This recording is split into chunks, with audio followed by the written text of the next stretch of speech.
Welcome to Burlap Teachers. Enjoy the video.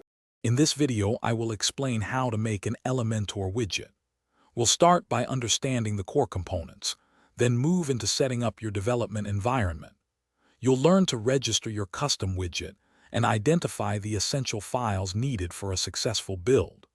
This guide will provide a clear, step-by-step approach to creating powerful and flexible Elementor widgets for your WordPress site, enhancing your design capabilities significantly.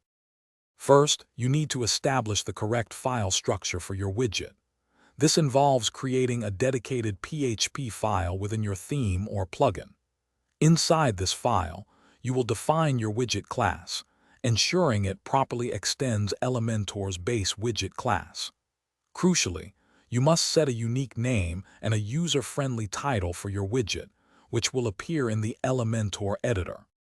If you're finding this guide helpful, please hit the like button and subscribe for more content.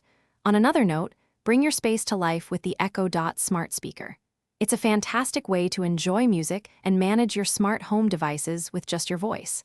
Check the description below for a link to the Echo Dot and other great deals. Now let's get back to the video. Next, we'll focus on adding interactive controls to your widget. These controls allow users to customize the widget's content and appearance directly within the Elementor editor. You'll utilize Elementor's robust control manager to add various field types, such as text, images, or color pickers. Finally, we'll cover how to correctly render the widget's dynamic content on the front end of your website. Now, let's dive into some advanced features for your Elementor widgets.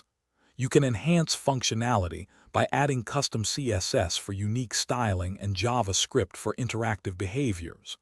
Discover how to implement conditional rendering, showing or hiding controls based on other settings.